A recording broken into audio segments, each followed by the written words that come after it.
Bueno, habíamos hablado con respecto a lo que era la primera parte de lo que es salario, ¿no? Definimos salario, modalidades en las cuales se puede pagar, modalidades de tiempo a través de las cuales se puede contratar. Y hablamos, pues bueno, en general, ¿no? O sea, sobre todo lo que es la parte, digamos, introductoria y general. Hoy vamos a profundizar un poco más en lo que tiene que ver con lo que es salario, ¿no? Entonces, voy a iniciar indicándoles algo con respecto a la forma como se puede ver afectado el salario, ¿no? En este caso, entonces, ¿cuál sería el monto embargable del salario? Cuando decimos embargable, decimos que es la parte del salario que se puede embargar. Voy a explicarles qué es un embargo. ¿Qué es un embargo? Una actuación jurídica dispuesta por alguno de los jueces de la República en la cual se le ordena al inspector de policía de la respectiva localidad que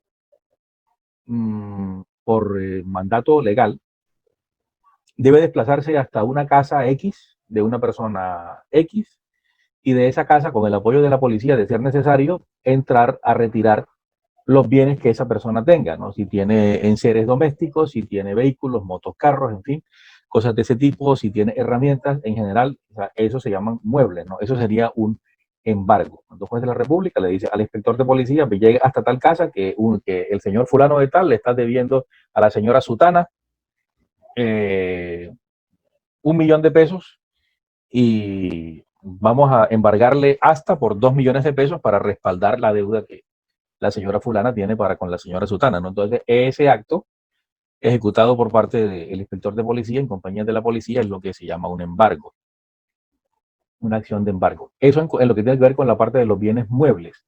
Ahora, también es posible embargarle a alguien el salario siempre y cuando esa persona esté legalmente contratada. ¿A qué me estoy refiriendo? O sea, debe existir un contrato legal y un contrato de trabajo, por supuesto. Y en ese contrato, pues la persona aparecerá con una asignación básica, ¿no? Entonces, el juez de la República lo que va a hacer es oficiarle, ya no al inspector de policía, sino directamente al pagador de la empresa o al propietario, gerente, administrador, como ustedes lo quieran llamar, en todo caso a la empresa, porque la comunicación va a decir, ¿no?, a quien corresponda, ¿no? Ordénele a quien corresponda, sírvase ordenar a quien corresponda, que le sea retenida una parte X de su salario, ¿no? Tanto, exactamente cuánto, pues no sabemos porque es porcentual, no es por dinero, ¿no? Hasta completar la suma de tanto, ¿no? Que es lo que la persona está debiéndole al señor fulano de tal. De modo que entonces, cuando se produce, no solamente se produce por lo que tiene que ver con deudas, también cuando la cosa es por alimentos, por ejemplo, algunos padres denaturalizados que tienen los niños y pues no quieren después saber nada de ellos, ni responder por ellos de ninguna forma, pues entonces el embargo es una forma también de hacer los que cumplan con sus obligaciones. Y son embargos de lo que se llaman preferenciales. Entonces, ¿cuál es el monto embargable del salario? O sea, ya que les quedó clara esta parte, ¿no? No es embargable el salario mínimo legal o convencional. Aclaro, en lo que tiene que ver con deudas, ¿no? Si alguien se gana un salario mínimo, usted no puede embargarlo. ¿Por qué no puede embargarlo, profesor? Pues hombre, porque el salario mínimo por algo se llama mínimo, ¿no? Es lo mínimo que necesita una persona para subsistir. A pesar de que yo digo semestre tras semestre, que aunque para mí el hecho de que una familia que conste de 4 miembros, padre, madre y 2 hijos, logre vivir en 2020 con 877.804 pesos, es magia, mis queridos alumnos. O sea, para mí eso es magia. Yo no sé cómo logran hacer algo así. O sea, de pronto viviendo en casa propia o viviendo con la mamá o con la suegra de alguno de los dos de la pareja o algo así, pero de resto, de verdad, 878.000 pesos, eso es casi que irrisorio, ¿no? Entonces, ¿por qué les digo esta cuestión de que el mínimo no se puede embargar? Porque afectar el mínimo pues ya es meterse directamente con la congrua subsistencia, con la papa, con la comida del Buenas individuo. tardes, profe. Buenas tardes. Eso escasamente alcanza para medio comer. Andoni está levantando la mano, cuéntame qué pasó. Hola, profe. Hola, sí dice. Profe, qué pena, estoy entrando tarde, tuve un inconveniente. ¿Será que me puede regalar el nombre del tema? Disculpen. No, seguimos en salario. Ah, sí, ok, gracias. Continuamos en salario, tranquilo. Buenas tardes para todos. Ajá, entonces, el asunto cómo funciona. El salario solo es embargable en una quinta parte de lo que exceda al salario mínimo legal o convencional. El que usted solamente puede embargar si la persona se gana más de un mínimo.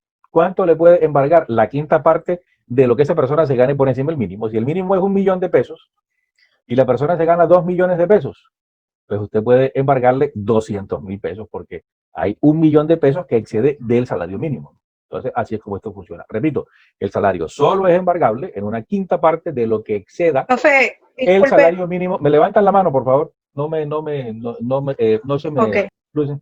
Gracias. Entonces, el salario solo es embargable en una quinta parte de lo que exceda el salario mínimo legal o convencional. Así es como esto funciona. Acabo de afirmar que solo es embargable en una quinta parte de lo que exceda al salario mínimo legal o convencional porque el mínimo no se puede embargar. Ahora, el mínimo no es que no se pueda embargar. ¿Por qué? Porque cuando el embargo se produce por una demanda de una cooperativa para recaudo de obligaciones en su favor o dentro de un proceso por alimentos, como este que estamos viendo acá, una imagen verdaderamente triste. Ustedes no saben cuánto me parte a mí el alma ver niños en estas condiciones. De verdad que la niñez no se hizo para pasar hambre. La niñez tiene que ser feliz, ¿no? Al 100% de ser posible. Eso afecta al ser humano de por vida. Tener una niñez castrada es causa de múltiples traumas y de que pasen cosas muy malas en el futuro, ¿no? Entonces, en casos como este que les estoy diciendo, y ojo que estoy siendo muy puntual en esta parte, estoy diciéndoles, cuando es una cooperativa la que está reclamando obligaciones que le tienen pendiente o es un proceso de alimentos, entonces se puede embargar hasta la mitad del salario. Ya no sería la quinta parte de lo que excede al mínimo, sino podría ser hasta la mitad, ¿no? Directamente. Claro, de ninguna forma usted puede atropellar derechos, como por ejemplo, si una persona se gana el mínimo, entonces, y resulta que quien está demandando es una expareja que tiene un hijo con el individuo, y ese hijo pues ya tiene otros dos hijos, pues usted no puede pretender que se queden sin asignación los dos hijos que tiene en el momento para que le den al hijo que tuvo antes. Entonces, lo que se trata de buscar es un balance. Entonces, el embargo sí procede, pero pues no van a quitarle el 50% porque resulta que con el 50% entonces dejan de comer los hijos que el individuo tiene en el nuevo hogar. Entonces pues tampoco sería así. Pero básicamente lo que me interesa que les quede claro es la excepción a través de qué se produce. Yo me imagino que ustedes han visto, bueno, más bien han escuchado porque es en radio donde esto más suena, en radio y en prensa escrita, que dicen que la cooperativa tal le presta plata a todo el mundo. Dicen, le prestamos a pensionados, le prestamos a no pensionados, no importa su asignación salarial, no importa que esté reportado en las centrales de riesgo como data crédito. O sea, eso solamente le falta decir, venga que nosotros le prestamos plata aun cuando usted se esté muriendo. Aun cuando esté agonizando, le prestamos plata a nosotros, ¿no? Entonces, ¿por qué las cooperativas se han puesto tan de moda para esta cuestión? Porque resulta que las cooperativas tienen ese privilegio. Ellos sí permiten o a ellos sí se les permite que soliciten embargos hasta por el 50% del salario, independientemente de que ese pues, pudiera ser un salario mínimo, ¿no? Por supuesto, como les expliqué hace un momento, siempre y cuando quepa, ¿no? Las circunstancias tienen que evaluarse individuo por individuo, no es una cuestión generalizada.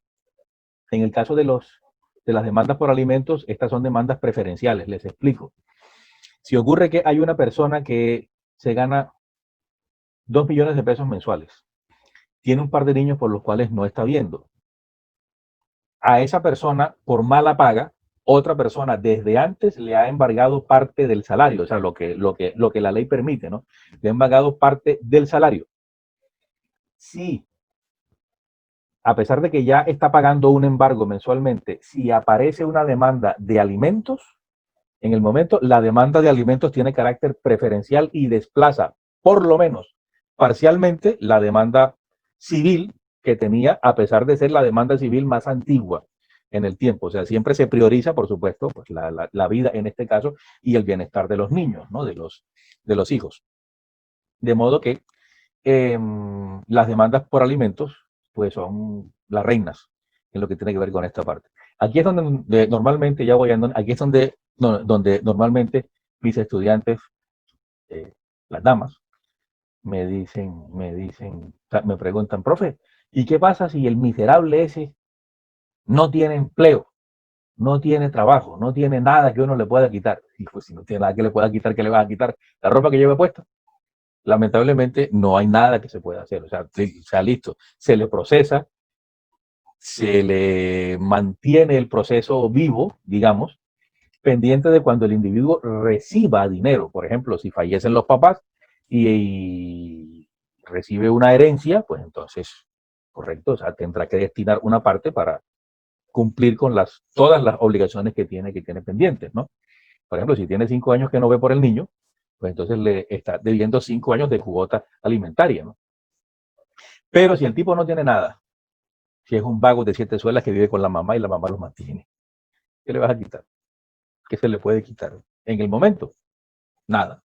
Una sonrisa será, ¿no? Combinarlo amablemente a que vea por los hijos, por el hijo que tenga pendiente, pero aparte de eso, más nada. Anthony, ¿qué pasó? ¿Levantaste la mano? Cuéntame. Profe, ¿qué pasa si el individuo tiene dos demandas de alimentos, de alimentación? Hay que entrar a mirar factores como la antigüedad de las mismas, la cuantía de las mismas y los demandantes exactamente en qué edad se encuentran, ¿no? Entonces sería prioritario, por ejemplo, un niño recién nacido ante uno que ya estuviera en edad universitaria, pero por lo general, como les digo, se trata de balancear, se trata de que haya por lo menos para cada uno un poquito, ¿no? Porque bueno, el que está en edad universitaria no es que merezca menos que el que está recién nacido, lo que se hace con el recién nacido es tratar de preservar su existencia, ¿no? El que está en edad universitaria pues podría trabajar, pero un recién nacido no. Sí necesita una asistencia total en lo que tiene que ver con esa parte. Pero esto para entenderlo bien es lo ideal hacerlo mediante un ejemplo, mediante un ejercicio práctico. Entonces vamos a hacerlo de esa manera. Un empleador recibe una orden judicial dentro de un proceso ejecutivo de embargar hasta por un valor de 500,000 pesos el salario de un trabajador que devenga 2 millones de pesos mensuales. Bueno, observen los elementos que estamos viendo acá. Dice, un empleador. ¿Quién es un empleador? Bueno, creo que a estas alturas todos lo sabemos, ¿no? El que está contratando al trabajador. Recibe una orden judicial, o sea, la emitió un juez de la República, así como este personaje que estamos viendo aquí.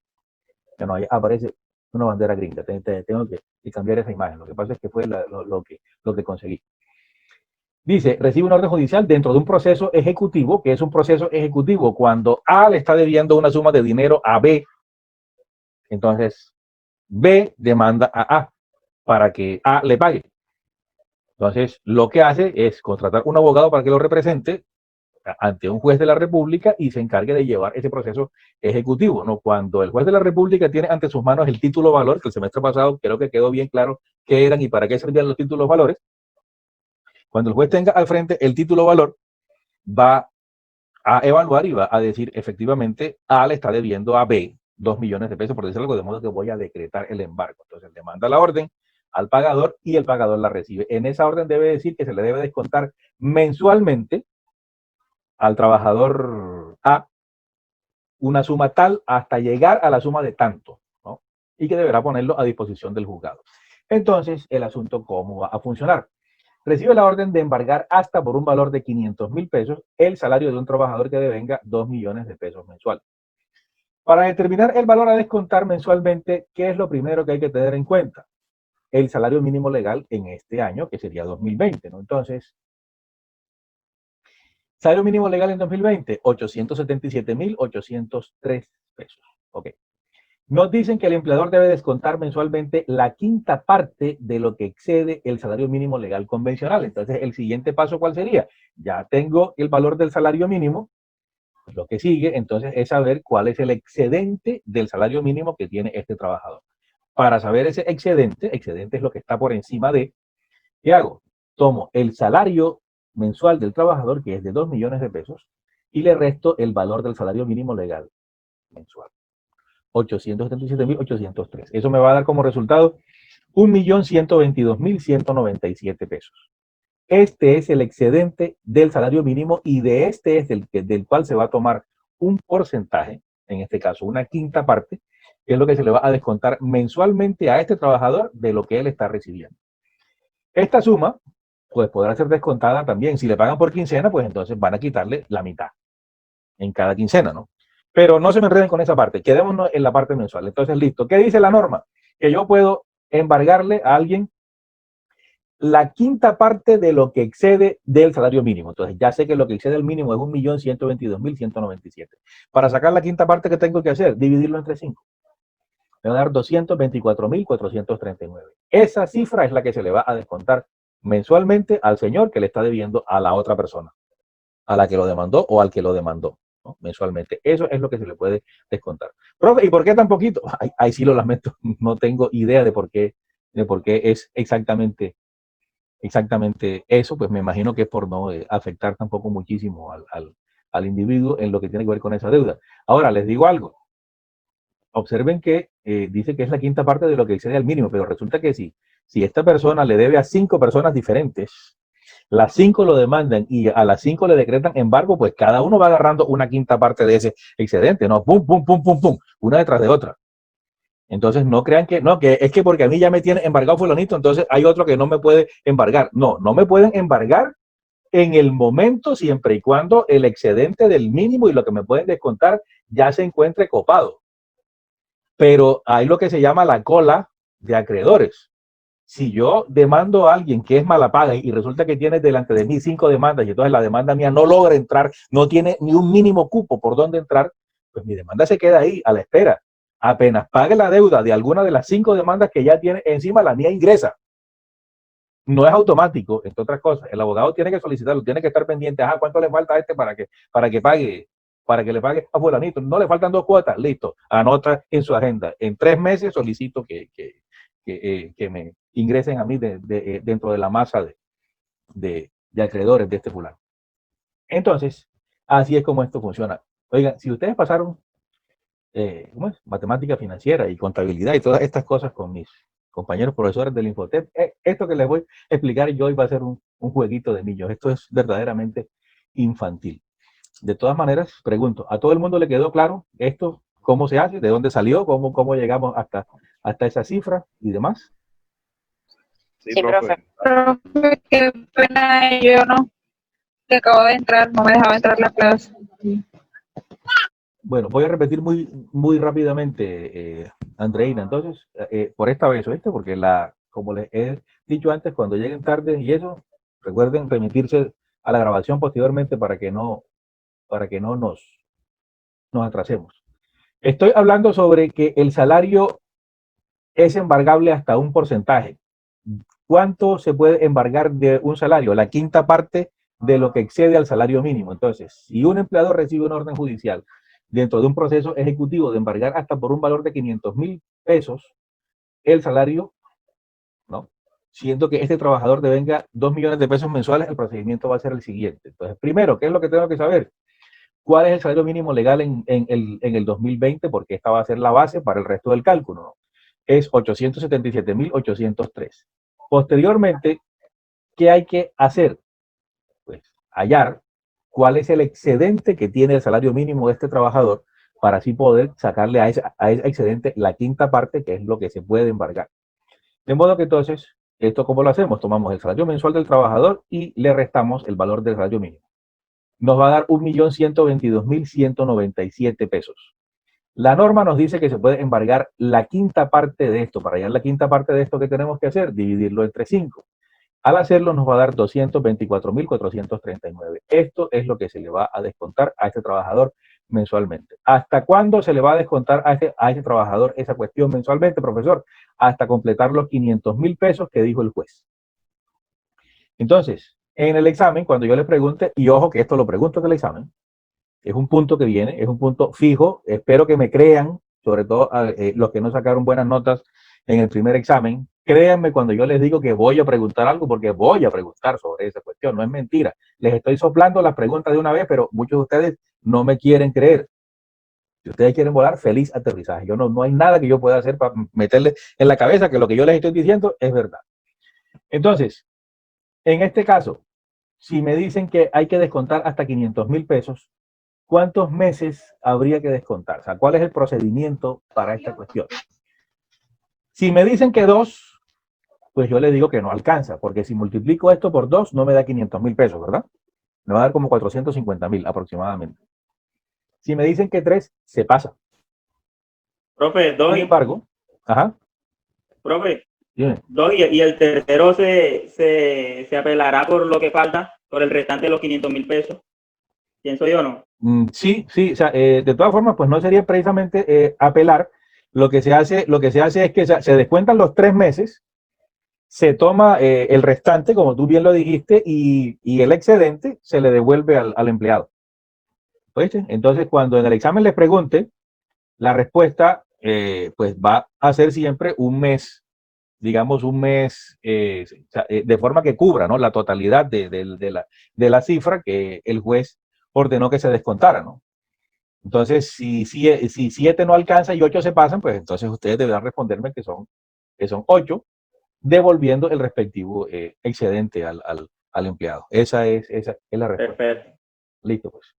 Bueno, seguimos entonces. Me hacen el favor, estudien en casa eso que está acá, que es el salario mínimo, quién lo establece, cuál es el efecto jurídico de establecer el mínimo y a los menores de edad cómo se les paga.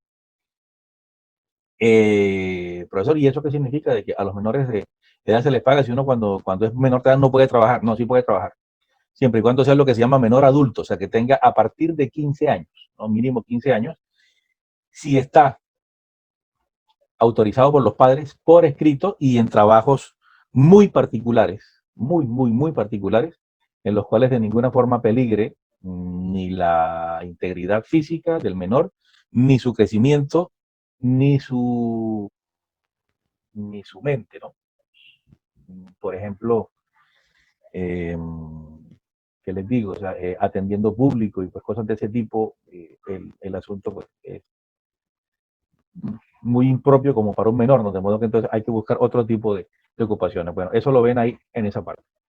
Vamos ahora con cuáles son las sanciones que se causan por incumplimiento respecto al pago del salario mínimo. Lamentablemente en nuestro país, por su misma situación económica y en estos tiempos de pandemia mucho más, el asunto se hace difícil, mis queridos alumnos, y hay más de un empleador que se las da de vivo. Y hacen cosas como que contratan a alguien por medio tiempo y lo ponen a trabajar tiempo completo. Medio tiempo es trabajar 4 horas al día. Tiempo completo es trabajar las 8 horas al día y 48 horas a la semana. O agarran y le dicen al trabajador que le van a pagar los 877.803 pesos, que está costando, que es el valor de un mínimo en este momento, pero le dicen, pero usted se paga su seguridad social y se paga todo lo demás como si fuera un trabajador independiente. Entonces resulta que pues, el trabajador termina recibiendo, no sé, aproximadamente 600.000 pesos, 650.000 pesos, más o menos, y eso está por debajo del mínimo. Y la normatividad es clara, o sea, si usted está poniendo a alguien a que trabaje 8 horas al día, 48 horas a la semana, le debe pagar por lo menos el salario mínimo, por lo menos. ¿Qué ocurre en caso de que no lo haga? Pues bueno, se está exponiendo a que lo multen. Y la multa puede ir desde un salario mínimo, si es la primera vez que pasa, si ocurre con un único trabajador, si la empresa es pequeña, si ha sido algo de pronto por 1, 2, 3 meses, ¿no?, pues de pronto llegan y le ponen una multa por estar hecho usted el gracioso como empleador, aprovechándose de sus empleados o de su empleado, para este ejemplo, ¿no? Pero ¿qué ocurre cuando hay agravante de reincidencia? ¿Saben qué es el agravante de reincidencia? Lo que ocurre como cuando el tipo tiene por costumbre que se le anda volando la escuadra a la mujer, anda con otras chicas, ¿no? Y la mujer se lo pilla la primera vez y la primera vez lo perdona, pero resulta que el tipo llega y pues, por segunda vez mete la pata, se deja llevar por las tentaciones. Pues si ella vuelve y lo perdona, pues a la tercera vez le muda otra, ¿no? Entonces, los señores del Ministerio del Trabajo están muy atentos a este tipo de cosas, a los agravantes de reincidencia. Entonces, si usted metió la pata la primera vez, bueno, todo el mundo tiene derecho a una segunda oportunidad. Pero si resulta que hay un segundo y un tercer y un cuarto trabajador que se quejan de que usted está haciendo la misma cuestión, entonces la multa va a oscilar dependiendo de la gravedad entre 1 y entre 100 salarios mínimos legales mensuales vigentes. Ojo que el tope máximo es alto, 87.780.300 pesos. Profesor, pero esas multas nunca las aplican. No, señor. Sí las aplican. Me consta que sí las aplican. Y se hace con bastante severidad. ¿Cuándo una multa de estas logra rebajarse? Cuando el monto de la multa hace peligrar la estabilidad de la empresa. Porque entonces se busca preservar la unidad de trabajo. Dice, bueno, pero es que si la idea es que todo el mundo trabaje y nosotros con una multa vamos a hacer que la empresa se cierre, que la empresa quiebre, pues no tiene gracia. No estamos cumpliendo con nuestra función, que es tratar de procurarle trabajo al máximo número de colombianos posibles. Entonces, solo en casos como ese, pero sí, las multas sí van y son serias.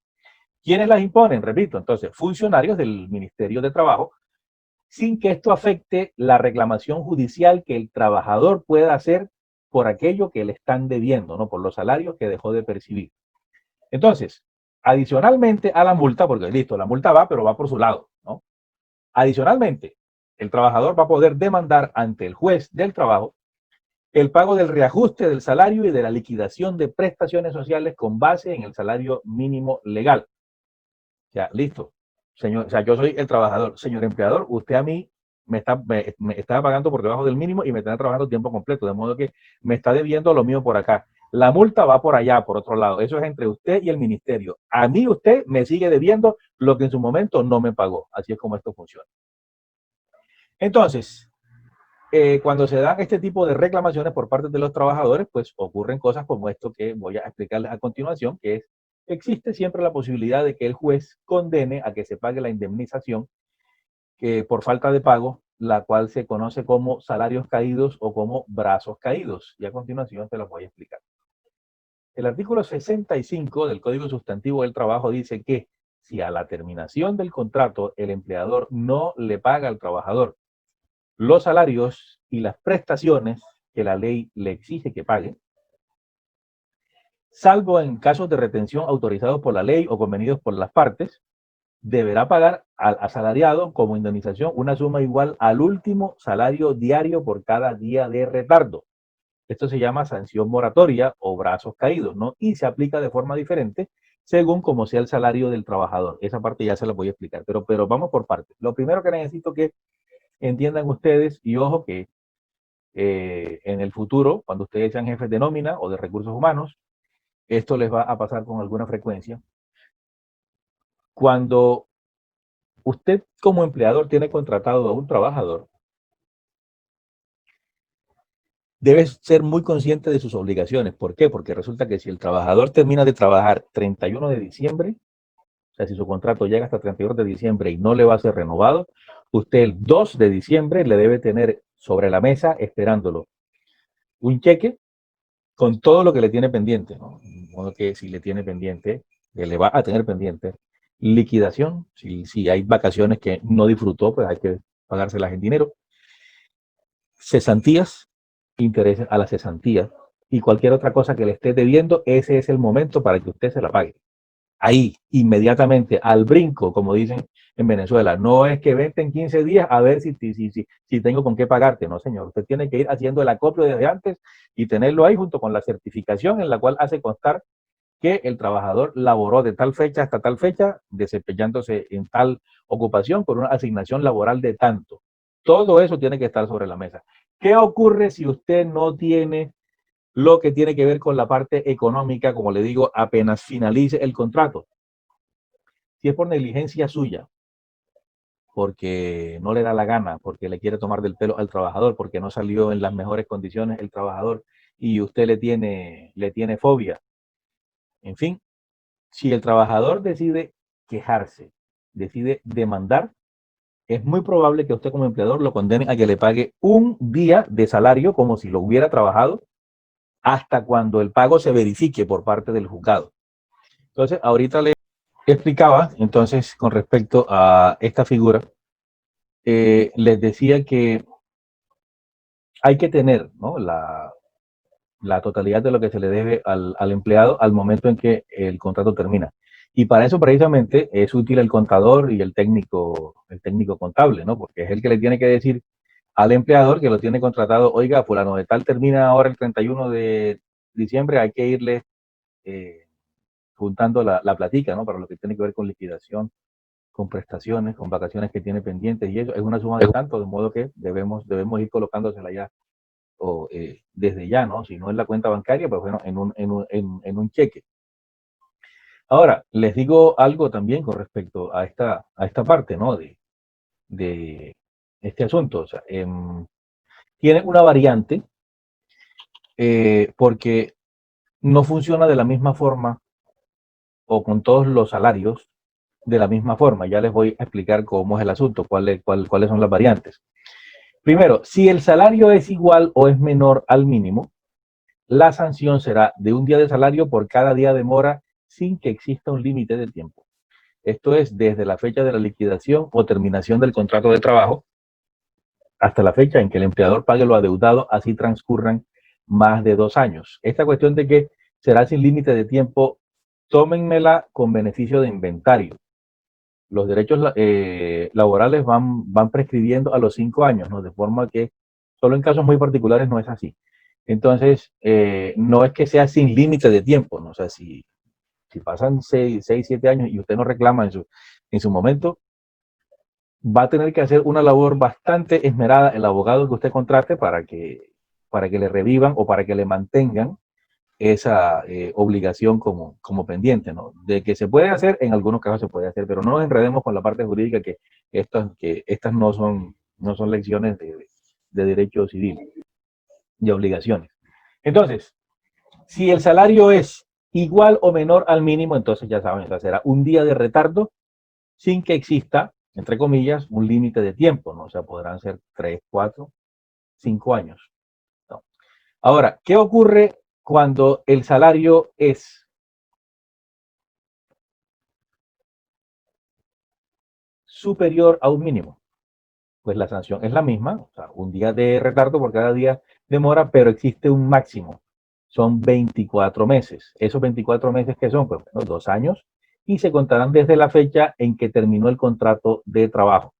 Profesor, ¿y qué ocurre cuando esos 2 años llegan a su culminación? O sea, a partir del mes 25, entonces, ¿qué pasa? ¿Ya le dejan de pagar a uno? No. Ya no se paga un día de salario por cada día de mora, sino que el empleador debe pagar lo que se llaman intereses moratorios a la tasa máxima certificada por la Superintendencia Financiera hasta cuando el pago se verifique. O sea, se toma ¿cuánto es lo que le están debiendo por esos 2 años? A eso se le sacan unos intereses y esos intereses se van a ir liquidando cada día, ¿no? Cada día según lo que dice la Superintendencia Financiera. Entonces, esta es la gran diferencia que existe entre estar por debajo del mínimo o estar por encima del mínimo. Antes de que alguno brinque y me diga, profesor, pero ¿y usted por qué habla de que menos del mínimo? Usted mismo no nos acaba de decir que nadie puede estar por debajo del mínimo. No, yo les dije que ninguno puede estar por debajo del mínimo siempre que uno trabaje 8 horas al día, 48 horas a la semana. No dije que si usted trabaja al día 1 hora, tenga que pagarle 877,803 pesos. Entonces, por favor, muy atentos con esa parte también. No me vayan a poner palabras en la boca. No se le paga a nadie por debajo del mínimo siempre y cuando cumpla con esas condiciones que les estoy diciendo. 8 horas al día, 48 horas a la semana, o si el empleador pues no lo pone a que trabaje los días sábados, pues entonces pues serán 40 horas a la semana. Bien. ¿Alguna pregunta? Sigo entonces. Esta cuestión de los salarios caídos, debo resaltar, ¿no?, que no funciona de forma automática. O sea, no es que pueda llegar Anthony Díaz, terminar su contrato 31 de diciembre de un año cualquiera y aparecerse finalizando el mes 3, marzo. Llegar donde el jefe, Anthony, con su mejor sonrisa, con una sonrisa carona, y decirle al jefe, uy, jefe, como usted no me pagó el 2 de enero, entonces me está debiendo 3 meses de sueldo, aquí vengo para que me los pague. El jefe le va a decir, ¿y usted por qué no vino por ellos? Y de pronto Anthony le responda, no, jefe, porque no quise, porque me dio flojera y tal, pero usted sabe cómo es la norma, de modo que me está debiendo, ya sabe, 3 meses de sueldo. Lamentablemente para Anthony el asunto no funciona de esa manera. Ni él puede cobrarle directamente a su empleador esa suma, por un lado, ni he dicho en ningún momento que el empleador no tenga ninguna forma de protegerse de ese tipo de acciones, porque así como hay hay empleadores verdaderamente malvados, hay empleados que son muy malintencionados también. ¿Qué ocurre entonces? Sigamos con el ejemplo de Anthony. Anthony debió presentarse a buscar su liquidación y todo lo que le tenían pendiente el 2 de enero. Pero resulta que lo esperaron el 2, el 3, el 4 y no apareció. El 5, el contador de la empresa le informa al dueño de la empresa, oiga, Anthony Díaz debió pasar por aquí hace 3 días que le tenemos ahí su liquidación y todo lo demás y no apareció. Ajá, cuénteme, ¿qué vamos a hacer? ¿Qué hace el propietario de la empresa? Le dice a su contador, vamos a llegar hasta la oficina del trabajo en la localidad, pues en este caso Ciénaga, y comentamos la situación a ver qué nos dicen. Cuando ellos lleguen a la oficina del trabajo, pues en la oficina del trabajo van a pedirles la documentación del caso, una copia del contrato de Anthony y demás, y van a hacerle un oficio al empleador de Anthony en el cual lo autorizan para que deposite en la cuenta de depósitos judiciales del Banco Agrario lo que le corresponde a Anthony como pago. El empleador va, hace el respectivo depósito y se va para su empresa. Bueno, a partir de ahí, Anthony puede llegar cuando le dé la gana. Cuando llegue, pidiendo los 3 meses que supuestamente le están debiendo por concepto de salarios caídos, el propietario de la empresa le va a responder, su plata está en el banco agrario desde tal momento, llega ya, pregunte por la señorita Zaret Urieles, le dice que va aquí de parte nuestra para que ella le entregue su cuestión y no sea tan avión. La próxima preséntese cuando tiene que presentarse. Cuéntame, Anthony. Profe, ¿y qué pasa si el empleador se la da de vivo y no hace eso?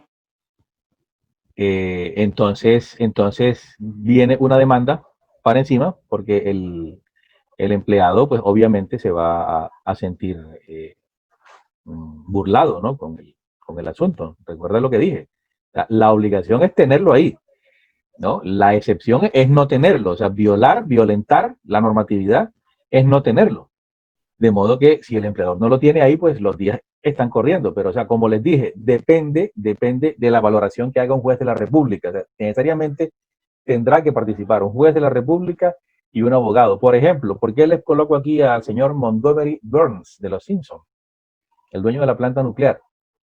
Ocurre que si despiden a alguien de la planta nuclear y resulta que dijimos que el 2 de enero pues deben tenerle su cuestión ahí lista, ¿no? Ya lo que le deben. Pero ocurre que el que firma eso es el señor Montgomery Burns y el señor sufrió un derrame cerebral el 31 de diciembre mientras festeja.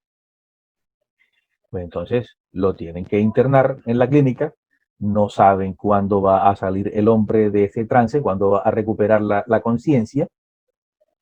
De pronto se demora varios meses, de pronto ni siquiera se recupera, total que mientras eso pasa, en la compañía, el resto de accionistas, ¿no? En la junta directiva, tiene que nombrar a alguien para que se encargue de suplir al señor Montgomery Burns.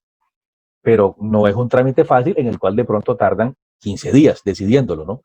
Bueno, Anthony Díaz no puede llegar a los 15 días diciendo, hey, como ustedes no me pagaron en su momento el 2 de enero, pues entonces aquí han pasado 15 días, me están debiendo 15 días de salario, porque o sea, van a responderle, oiga, no había quien firmara los cheques. Y el trámite para habilitar a alguien para que firmara los cheques no es una cuestión ni de un día ni de dos. Aquí está su respectiva liquidación, no hay ningún problema, hermano, no se ponga bravo ni se ponga a pelear con nosotros por esta cuestión, no fue nuestra culpa, ¿no? Entonces, como les digo, o sea, el juez de la República será quien se encargue de dirimir ese conflicto en caso de que Anthony diga que no, que a él le están debiendo 15 días por encima de cualquier otra consideración, pues entonces el juez será quien dirima el conflicto. Les digo algo con respecto a esto, o sea, porque aquí, justamente aquí, normalmente es donde algunos de mis alumnos o alumnas intervienen y me dice, profe, pero a mí me demoraron una vez un mes para pagarme una liquidación y no me reconocieron ni brazos caídos ni ninguna de esas cosas. Bueno, aquí es donde yo le contesto a esos alumnos que me dicen eso y yo para qué le estoy enseñando a usted entonces lo que tiene que ver con esta parte. Ya voy, Marta. Precisamente para eso, para que usted no deje que lo casquen. Ahora, hay reclamaciones que son tomadas por los jueces y por mis mismos colegas como lo que llamamos bagatelas. Por ejemplo, si alguien le estaban pagando 1.200.000 pesos mensuales. El valor de un día de salario suyo va a ser 40.000 pesos, ¿no? Si dejan de pagarle, o sea, si tiene brazos caídos por 10 días, eso van a ser 400.000 pesos. Esas son reclamaciones que si bien existen, y para el trabajador puede que no sean consideradas como despreciables, un abogado difícilmente se mueve por una cifra como esa, ¿no? O sea, 400.000 pesos, o sea, cuando por la sola firma del poder se está cobrando un salario mínimo, o sea, es como un exabrupto, o sea, vas a terminar gastando más en los servicios del abogado que en lo que van a pagarte realmente, ¿no? O sea, o en el pago o en la recuperación de lo que te están debiendo, ¿no? Entonces, por cosas como esa, pues de pronto no es que valga mucho la pena.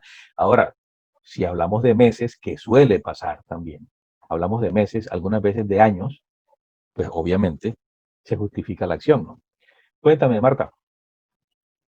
Profe, y en el caso por lo menos de que una persona ya tenga de haber salido de una empresa aproximadamente año y medio y aún no han entregado la respectiva liquidación, ¿cómo es el trámite? Hay que demandar. ¿Existe un contrato? ¿Un contrato de trabajo? ¿Existió en su momento? Sí, claro, sí, claro. Hay que demandar. Derechito, derechito. Ahí no hay que Ahí está la liga. cuando mucho, enviar una última reclamación, una última solicitud de pago, haciendo el recuento, diciendo, bueno, ajá, yo terminé tal día, he estado viniendo a la empresa de forma reiterativa y pues siguen sin pagarme, de modo que no quiero proceder judicialmente, resuelvan. Esperas 15 días hábiles para que se tome como un último derecho de petición y a partir de ahí, pues bueno, arrancar lo que tiene que ver con la demanda. O sea, solicitar una conciliación sería lo inmediato ante la oficina del trabajo, ¿no? A ver si no hay necesidad de demandar, porque muchas veces no se requiere. O sea, cuando se viene encima la posibilidad de la demanda, hay mucha gente que afloja, ¿no? Los empleadores, ¿no? Ya, sueltan la mano, dicen, no, ¿para qué nos vamos a estar enredando ahí con esos tipos malos? Pero es que esa empresa no, profe. Esa empresa no sé. O sea, parece como que uno cambian de dirección constantemente. No hay como la posibilidad de que uno pueda comunicarse con una persona que le solucione o le dé un dato verídico de cuándo va a ser la posible fecha de ese pago. Son arrogantes. Sino que exactamente, llame la otra semana, llame en 15 días, llame a fin de mes. Entonces, ¿cómo se puede proceder en ese caso? Están acostumbrados a que los demanden. No. Sí, claro. Hay que iniciar la respectiva acción. Hay empresas así.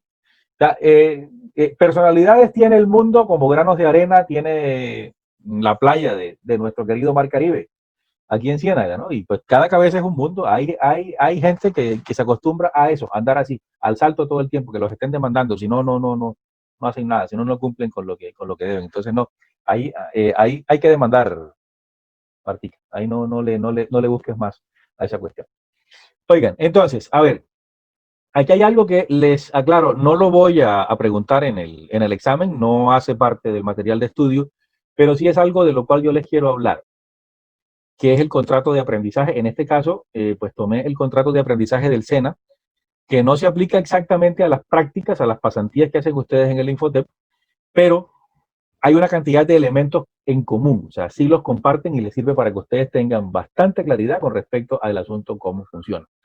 Porque hay una serie de mitos que se han tejido con respecto a las prácticas y uno de los mitos es que las prácticas no se pagan. No, las prácticas no es que no se paguen, o sea, las pasantías sí se pagan. Cuando alguien le trabaja, usted debe pagarle. O sea, el código sustantivo del trabajo es lo suficientemente claro y explícito, es lo que tiene que ver con eso. Si a usted alguien le trabaja 1 hora, usted páguele 1 horita, páguesela, se la debe pagar. ¿No? Lo que ocurre es que, como saben que el estudiantado tiene pocas opciones, en el caso de Ciénaga, pues entonces, sí, el muerto cuando tiene quien lo cargue se hace el pesado.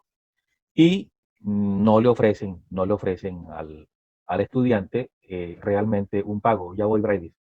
No le ofrecen al estudiante realmente un pago. Le dicen, no, las prácticas, listo, te las valemos, pero pago no hay. Pago no hay, de modo que, bueno, tú decides y el estudiante, pues bueno, pobrecito, pues muchas veces le toca porque es lo único que consigue. Les aclaro algo.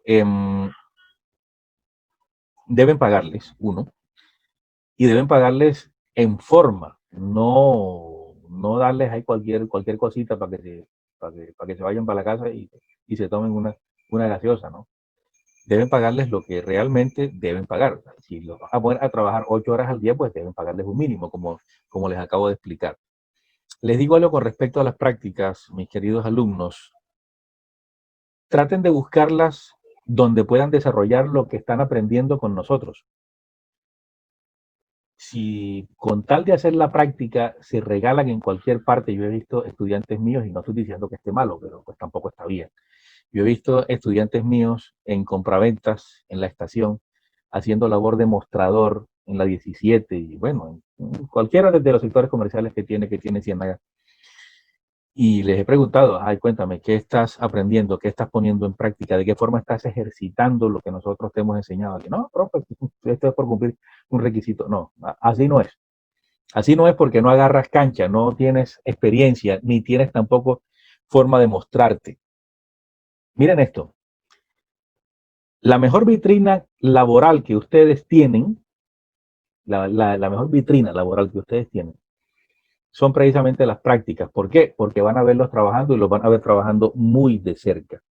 Si el empleador tiene la vacante en el momento o si está que saca a alguien, no, y se da cuenta de que ustedes son puntuales, disciplinados, comprometidos con el trabajo, estudiosos, honestos, si la oportunidad hay, las posibilidades de que queden trabajando con ese empleador son altísimas. ¿Por qué? Porque un recurso humano de esas características, todo el mundo lo desea, todo el mundo lo apetece. Entonces no miren las pasantías como, eso es solamente para que en el Infotep ahí cumplo con un requisito y pues ya terminó. No, no, no. Es una muy buena forma de mostrarse. Y de pronto sería la única forma en que yo justificaría que no les pagaran las pasantías, porque están haciendo una inversión en ustedes mismos, ¿no? Aquí me están permitiendo que me muestre, de modo que listo, no me paguen, no hay ningún problema, yo hago mi trabajo con esmero de cualquier forma y algo podré conseguir con eso, ¿no? Solamente así lo justifico. Y que Brady levantó la mano y alguien más que no alcancé a identificar. Cuéntame, Brady. Profe, eso está en el caso como cuando yo estoy en la soldadura y después de las prácticas. Ajá. A nosotros la primera quincena pues, nos ponían a hacer la práctica y nosotros pensábamos que nos iban a pagar sobre la práctica. Y la primera quincena, profe, no nos vino ni una hora práctica.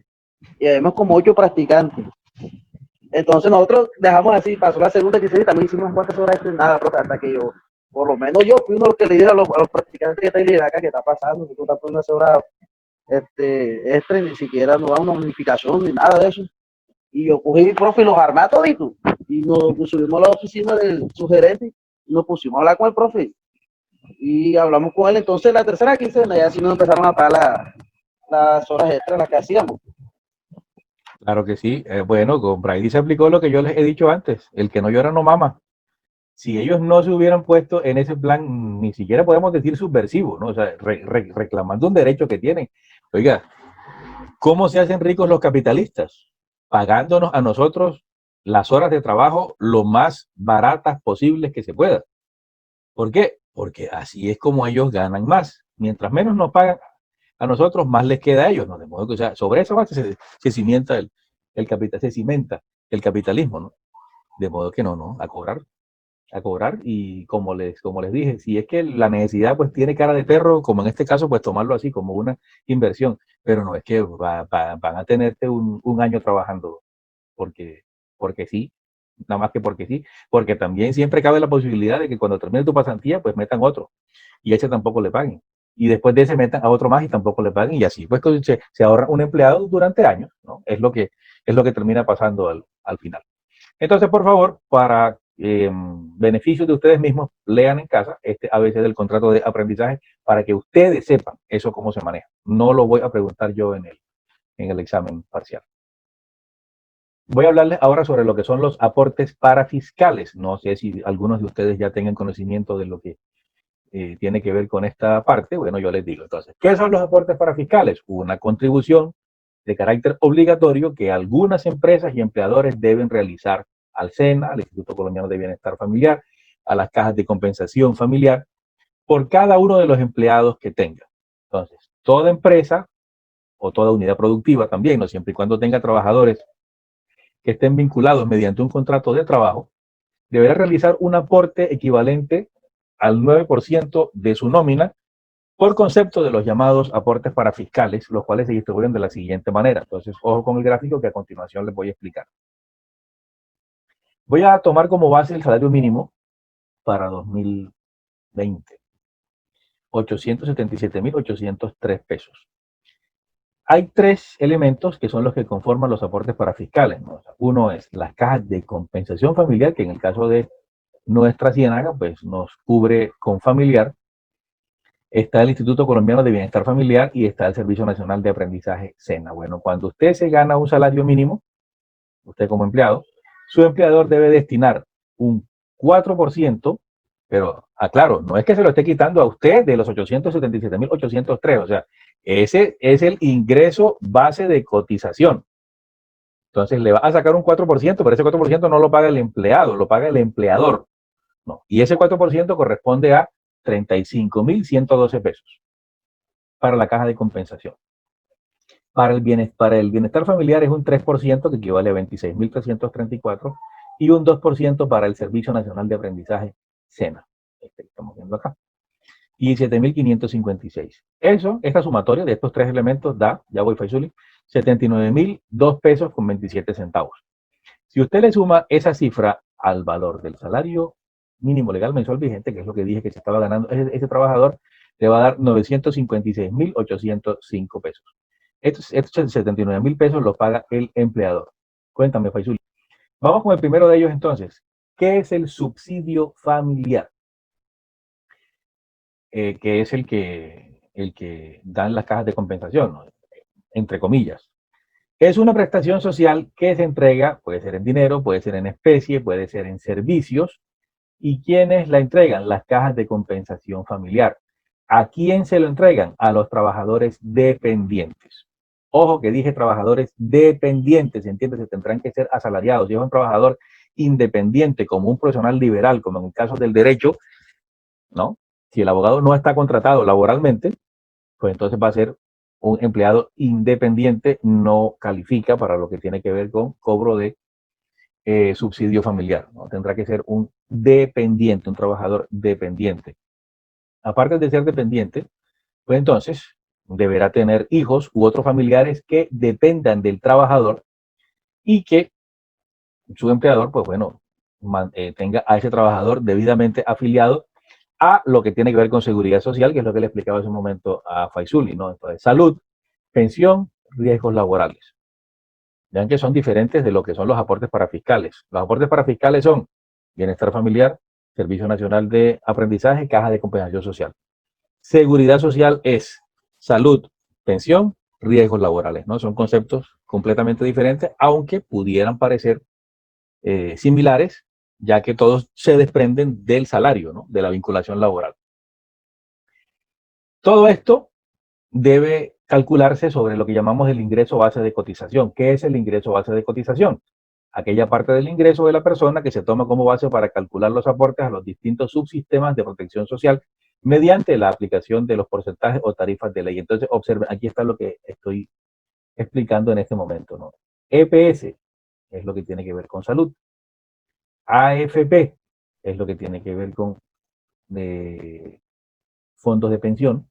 ARL son riesgos laborales. SENA es lo que tiene que ver con aprendizaje. Y CBF es lo que tiene que ver con la parte de cubrimientos de otro tipo. Ya les explico exactamente cuáles. Y está, por último, las cajas de compensación familiar, que son las que pagan el respectivo subsidio familiar. Sobre este ingreso base de cotización, pues el empleador aporta a lo que llamamos los parafiscales. ¿Para qué se aporta a parafiscales? Bueno, los que tenemos hijos, sabemos que son la cosa más maravillosa del mundo, es lo mejor que nos ha pasado. Pero también es cierto que tener un hijo, y en esta época mucho más, es un gasto absolutamente gigantesco. Uno lo hace gustosamente, pero de cualquier forma, o sea, es cosa seria. O sea, yo en este momento no sé cuánto estará costando una lata de estas de leche en polvo, Pero si el niño es de buen comer, consume una lata de esas en un 2x3 y hay que salir a buscar la otra, ¿no? O sea, no puede uno estar ahí mamándole gallo al pelado con esa cuestión. Entonces, bueno, ¿para qué se hace esta cuestión de lo que tiene que ver con la parte del subsidio familiar? Pues supuestamente para ayudar un poco en lo que tiene que ver con los gastos de lo que es educación y manutención por parte de los hijos. Aquí es donde viene la parte que no me gusta. Eso que están viendo ahí son los subsidios que se reconocen por cada hijo que se tenga, dependiendo de la región del país, dependiendo del departamento en el cual se haga el respectivo desembolso del subsidio, ¿no? Entonces dense cuenta que no es igual para todo el mundo. Por ejemplo, vemos que en Baupés está en 46.615. Eso es lo que se le paga mensualmente por cada hijo al empleado. ¿A qué obedece que, por ejemplo, que en Guaviare paguen 52.909 y en cambio por aquí vi un momento debajo, en Amazonas paguen 29.881? Hay una serie de factores que inciden en eso. La demografía de la zona, lo que tiene que ver con cubrimientos en cuanto a educación, lo que tiene que ver con estado de las vías, en fin, o sea, hay una cantidad de cosas que exactamente yo no sabría cómo explicarles de qué forma se aplican para decir, hey, vamos a pagar más en Baupés que en Amazonas. No sé exactamente el asunto cómo es, pero así funciona. ¿A cuánto de esto tiene derecho el trabajador? Bueno, dependiendo de la cantidad de hijos que tenga. De modo que si alguno de ustedes, a ver, estamos en Magdalena, 31.450, de modo que si Brady Fontanelli tiene pensado, o sea, quiere que le queden 314.000 pesos, ya sabe que tiene que tener por ahí 10 pelados para que le paguen 300 y pico. Entonces, pues bueno, si le alcanza, pues bueno, perfecto, ¿no? Bueno, me hacen el favor, estudian en casa para qué son las cajas de compensación, para qué fueron creadas, con qué recursos financian su labor, quiénes están obligados a aportar a ellas y quiénes son afiliados a las cajas de compensación. Yo voy a explicar esta parte con la cual Marta ya se estaba sintiendo afectada con el asunto. ¿Cuáles son las condiciones que debe reunir el trabajador para tener derecho al subsidio familiar? Pues la primera condición viene siendo la edad de los hijos.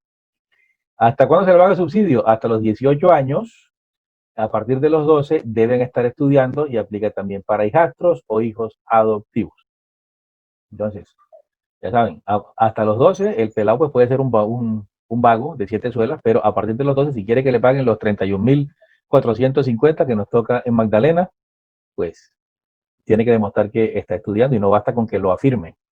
Debe llevar una certificación, ¿no?, en la cual conste que así es, ¿no?, por parte de cualquiera de los planteles educativos reconocidos por el Ministerio de Educación. Por otra parte, también están los otros familiares, que es de los que me está hablando Marta Yarri, los cuales deben tener estas condiciones. Deben ser, si son hermanos, deben ser menores de 18 años, huérfanos, que convivan y dependan del trabajador, y aparte de todo eso, deberán estar estudiando. Cualquiera diría, carajo, tanto cuento para que le paguen 31.450 pesos a uno por cada hermano. Pues bueno, para que vean que en la vida nada es gratis. Los gringos tienen un dicho, dicen no hay almuerzo gratis. Cuando alguien te invita a almorzar, algo quiere. ¿Qué querrá? Bueno, ya depende de cada quien. Pero entonces las condiciones vienen siendo cuáles. Si son hermanos, ya saben, menores de 18 años, entiéndase, menores de edad, que no existan los padres, que convivan y dependan del trabajador, y aparte de eso, que estén estudiando. En el caso de los padres, ¿cuándo se puede cobrar subsidio por los padres? Cuando tienen más de 60 años, siempre y cuando ninguno de los dos reciba salario, renta o pensión alguna y dependan económicamente del trabajador. Profesor, ¿y eso cómo funciona? Pues bueno, ocurre que si los señores no tienen pensión, pues bueno, usted puede solicitar que se le asigne subsidio, ¿no?, por cada uno de ellos, dependiendo de la cantidad de salarios que se gane el trabajador, y siempre se las explico ahorita en un rato. Si los señores tienen, por ejemplo, si él tiene 3 casas y la señora tiene 4, pues son 7 casas entre ambos, pues eso califica como una renta, de forma que si alguno denuncia, si alguno se queja, dice, oiga, este tipo anda reclamando esos 31.450 por los papás, y los papás ganan más plata que usted y que yo juntos, le dicen a los funcionarios de la caja de compensación. Pues obviamente los funcionarios de la caja de compensación van a proceder a investigar, y lo más seguro es que anulen lo que tiene que ver con esta parte de esa asignación del subsidio familiar. También los hijos, hermanos, huérfanos y padres del trabajador en cualquier edad, siempre y cuando presenten discapacidad que les impida laborar. Entendiendo por esto, pues, que lo que tienen, que la afectación que tienen, pues sea tal como para que no puedan desempeñarse en una labor que les permita ganarse la vida, digamos, formalmente. O sea, tampoco se trata de que no, pero es que como la señora es cieguita, pues entonces se puede ir a pedir plata a los semáforos. No, eso no es trabajo, dice serio. Estoy hablando de vinculaciones laborales de verdad, ¿no? Contratos laborales. Entonces, un invidente sí puede trabajar, ¿no? Lo que ocurre es que se necesita pues adecuarle el espacio y otras tantas cosas más. Entonces hay que entrar a analizar caso por caso, pero la generalidad es esta que les estoy diciendo, ¿no? O sea, siempre y cuando presenten discapacidad que les impida laborar independientemente de la edad que tengan. Para que el trabajador pueda acceder a este enorme ingreso de 31.450 por cada hijo, por cada padre en las condiciones que dijimos, o por cada hermano en las condiciones que también expliqué, el asunto cómo debe ser. Bueno, entonces, en cuanto a los ingresos del trabajador, que su remuneración mensual fija o variable no sobrepase los 4 salarios mínimos legales mensuales vigentes siempre y cuando laboren al menos 96 horas al mes. ¿Qué significa esto de laborar 96 horas al mes? Eso equivaldría a trabajar medio tiempo. Recuerden que el trabajo a tiempo completo es 8 horas al día, 48 horas a la semana. Si multiplicamos eso por 2, 48 por 2 nos va a dar 96. Entonces, laborar 96 horas al mes realmente equivaldría a trabajar o una quincena de ese mes o a trabajar durante todos los días únicamente medio tiempo. Entonces, para que el trabajador pueda cobrar este subsidio, ¿no? Por cada uno de los hijos que tenga, pues entonces deberá estar dentro de este tope, ¿no? O sea, hasta 4 salarios mínimos legales mensuales vigentes. ¿Qué ocurre cuando trabajan tanto el trabajador, tanto el cabeza de familia como su esposa, ¿no? Ambos tienen vinculaciones laborales. Cuando son ingresos sumados entre cónyuges o compañeros permanentes, la suma de dichos ingresos no debe superar los 6 salarios mínimos legales mensuales vigentes. Entonces, si el señor se gana 4 salarios, pues la esposa se gana 2. Bueno, hasta ahí, pues todavía se tiene derecho a cobrar dicho subsidio. En lo que tiene que ver con ingresos sumados entre los cónyuges, ya lo expliqué. Ahora, cuando ambos padres cobran separadamente por un mismo hijo. Bueno, cuando la suma de los salarios sobrepase de 6, solamente podrá cobrarlo uno de los padres, siempre y cuando este señor no sobrepase 4 salarios mínimos legales mensuales vigentes. Micrófonos, por favor. No. Entonces, ojo con esta cuestión. Si él tiene 4, ella se gana 3, pues entonces el asunto será cobrar de manera separada. Solo uno de los padres por un mismo hijo en común, y ese pues no deberá pasar de los 4 salarios mínimos legales mensuales vigentes. Tengo que hacerles algo aquí a manera de aclaración. O sea, ¿cuándo se cobra simultáneamente el subsidio familiar por los mismos hijos, el padre y la madre, ¿no? Cuando cuyas remuneraciones entre ambos sumados no excedan los 4 salarios mínimos legales mensuales vigentes? Entonces, por favor, que esto les quede completamente claro. Si usted se gana, usted como, digamos, esposo, como cabeza de familia, se gana hasta 4 salarios mínimos legales mensuales vigentes, pues entonces listo, no hay ningún problema, usted puede seguir cobrando. Si su esposa, por otro lado, se gana algo más, siempre y cuando oscile hasta los 6, pues entonces podrá cobrar ella también. Ahora, si hay hijos que sean del uno y no sean de la otra, o viceversa, pues entonces se aplica la normatividad de forma diferente, puesto que hablamos ya de progenitores diferentes, aun cuando en el momento exista una convivencia por parte de los progenitores, quiero decir. En caso en que la suma de salarios esté entre 4 a 6 salarios mínimos legales mensuales vigentes, solo podrá cobrar uno de los padres, como les decía, pero que no supere. Se me olvida que hago las diapositivas y hago la exposición verbalmente de manera adelantada, ¿no? Siempre que no supere los 4 salarios mínimos legales vigentes, el salario del padre que va a reclamar. Ok, esto lo estudian ustedes también en casa, entonces la forma de pago con respecto al ICBF, al Instituto Colombiano de Bienestar Familiar y el Servicio Nacional de Aprendizaje, o sea, cómo son esos procedimientos, no se preocupen que esto es muy sencillo.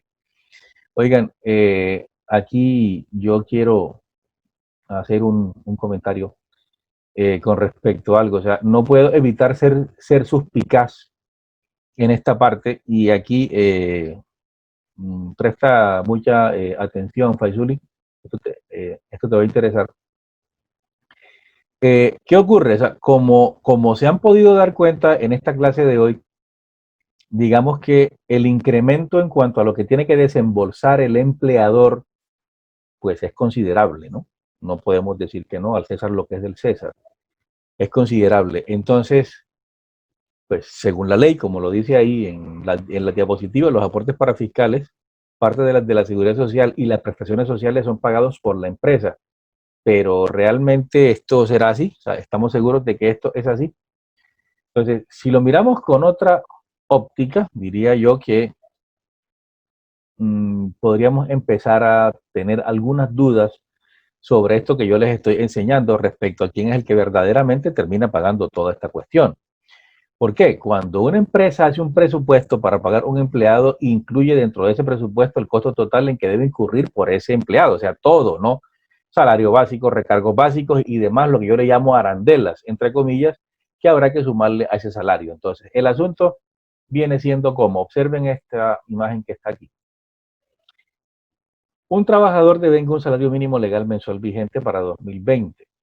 Tiene que hacer todos estos pagos. Por concepto de parafiscales, esto que están viendo acá. Por concepto de seguridad social, tiene que pagar esto que está aquí, esto que está acá. Por concepto de auxilios de transporte, que es una suma fija mensualmente y que cuando les explique la parte de prestaciones voy a profundizar en ella, 102.854. Y así continuamos. En lo que tiene que ver con prestaciones, por ejemplo, miren que aquí coloco prima de servicios, dice un salario mensual anual. Entonces, ¿esto qué significa? Como es algo que usted tiene que pagar como empleador, y tiene que pagarlo según dice la norma, la mitad a mitad de año y la otra mitad antes de finalizar diciembre, pues usted tiene que irse aprovisionando de dinero, usted como empleador, para poder responderle a sus trabajadores para cuando le corresponde pagar las respectivas primas, ¿no? Cuando se alborotan todos los almacenes del país, ¿no? Traiga su prima, aquí le rinde más, ¿no? Bueno, entonces eso le va a representar un gasto de 73.000 pesos mensuales mientras usted va colocando, ¿no? Completando lo que va a tener que pagar por prima, ¿no? Entonces yo lo que hice fue que lo dividí entre 12, ¿no? Para hacer la explicación más didáctica. Si está pagando riesgos laborales de nivel 1, que son los más bajos, pues tiene que pagar 4.564 pesos. Por vacaciones, pues el asunto es 36.604 mensuales, y en lo que tiene que ver con gastos de dotación, aproximadamente podrían ser 43.890 pesos. Eso le va a dar 601.943 pesos mensuales que usted tiene que pagar de su bolsillo como empleador, independientemente de los 877.803 que le tiene que pagar a su salario. Mis queridos alumnos, los que tienen empleados en este momento, esto le cuesta a usted tener realmente un empleado formalmente contratado, pagándole usted en efectivo únicamente el salario mínimo. Observen la cifra hasta dónde llega, casi a 1.500.000 pesos. Entonces, ¿dónde está mi suspicacia? ¿Qué hace el empleador? Lo que hace es, bueno, yo necesito un técnico contable. Y a un técnico contable bien se le pueden pagar 1.500.000 pesos. O sea, me parece que no es despreciable ese salario para alguien que está recién desempacado desde de la universidad y que lo que está haciendo es por ganar experiencia. Pero, ¿realmente esto es así? Yo opino que no. ¿Qué hace el empleador? Llega y hace esta cuenta que les acaba de hacer aquí Sergio Infanzón y dice, trajo 1.500.000 Y yo al tipo lo que le voy a pagar realmente, o sea, nominalmente es un mínimo, de modo que ya, no, perdón, arranqué al revés. Tenía intención de pagar 1.500.000 pesos en efectivo, pero cuando se da cuenta de que si quiere pagar 1.500.000 en efectivo, esto se le va a ir como a 800.000 pesos más, o sea, como a 2.300.000. Entonces ahí es donde el bolsillo se resiente, ¿no? Y entonces llega y mete el freno de mano. Entonces dice, no, no voy a pagar 1.500.000, yo voy a ofrecerle el mínimo, El mínimo. 877.803 al empleado. Y como la cosa está medio difícil y ahora con la pandemia, pues mucho más, yo sé que va a haber un poco que me lo acepten. Entonces, lo que les quiero decir, mis queridos alumnos, es que en casos como este, pues se termina trasladando al empleado lo que debería ser asumido por el empleador. Profesor, ¿y eso es legal? Sí, sí, porque resulta que la necesidad tiene cara de perro y pues bueno, toca, ¿no? Toca, pero no, no es que esté yo muy de acuerdo con este tipo de prácticas. Bueno, listo, entonces terminamos con la parte teórica de lo que es salario, o sea, con esta parte de lo que es salario, porque ahora voy a adentrarme en la parte de lo que es trabajo extra o trabajo suplementario. Pregunto, ¿alguien tiene algún interrogante hasta aquí? Bien, entonces voy a hablarles sobre lo que es la liquidación del trabajo suplementario. Voy a tratar de hacerlo rápido. ¿Qué horas que son? 7:05. Sí. Voy a andarme rápidamente, pero no a la carrera. No se me confundan, que no es lo mismo. Bueno, hablemos sobre lo que es trabajo suplementario. ¿Qué se entiende por trabajo suplementario? Bueno, es todo aquel trabajo extra, ¿no? Que está más allá de la jornada ordinaria y de cualquier forma, pues, todo el que excede la jornada máxima legal. Recuerden que la jornada máxima legal son 8 horas al día. Dice que esta labor se debe autorizar previamente y tiene una retribución especial según sea diurna o nocturna. Entonces, vamos con esta primera parte. Dice, trabajo extra es el que excede de la jornada ordinaria. Entonces, ¿qué ocurre? Si yo contrato a un trabajador para que me trabaje 8 horas al día, si yo quiero que se quede trabajando después de esas 8 horas, le tengo que pagar horas extras. Pero él necesariamente tendrá que haber laborado esas 8 horas, ¿no? Si yo lo contrato, si lo tengo contratado por 4 horas al día y quiero que se quede trabajando 6 horas al día, no puedo pretender pagárselas como parte de la jornada ordinaria porque es que no has cumplido con las 8 horas. No, señor, yo él lo contraté por 4. Si quiero que se quede trabajando 6, habiéndolo contratado por 4, ya eso es trabajo suplementario, son horas extras y así se lo tengo que pagar, ¿no? Entonces, ¿cuál es el precedente? ¿Qué es lo que necesito que les quede claro? ¿A partir de cuándo hay horas extras? Cuando ya se haya trabajado la jornada ordinaria. No se preocupen que vamos a trabajar siempre con la jornada de 8 horas para evitar que ustedes se enreden, ¿no? Pero ya les dejé claro que depende de las horas para las cuales esté formalmente contratado el trabajador. Lo que exceda de eso es lo que se va a tomar como tiempo extra. Dice que esta labor se debe autorizar previamente y tiene una retribución especial según sea diurna o nocturna. ¿Por qué se dice que previamente? Porque si resulta que Marta Charris Conrado ve que está terminando su horario de trabajo a las 6 de la tarde de un día cualquiera, pero resulta que ella quiere trabajar o quiere dejar listo algo y no es que le falte mucho para terminarlo, y de pronto si no lo hace, pues la empresa se pueda ver perjudicada, pues llega Marta y de motu propio empieza continúa trabajando. No se va para su casa a las 6 de la tarde cuando le correspondía, sino que se queda trabajando hasta las 8 de la noche. Al día siguiente, Marta llega con su mejor sonrisa y le dice al jefe, mire jefe, trabajé hasta las 8 de la noche ayer, de modo que, por favor, me reconoce las horas extras, las 2 horas extras.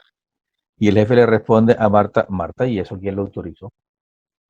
Y Marta le dice, no, jefe, yo lo hice espontáneamente porque, pues bueno, quise cumplir con la empresa y vea que aquí pues ya lo tengo todo listo, ¿no? De modo que le agradezco si me la reconocen. El jefe que llega le hace así a Marta en el hombro y le dice, Martica, gracias, tú tan buena empleada como de costumbre, mi amor bello, pero yo eso no lo autoricé, de modo que no te las voy a pagar.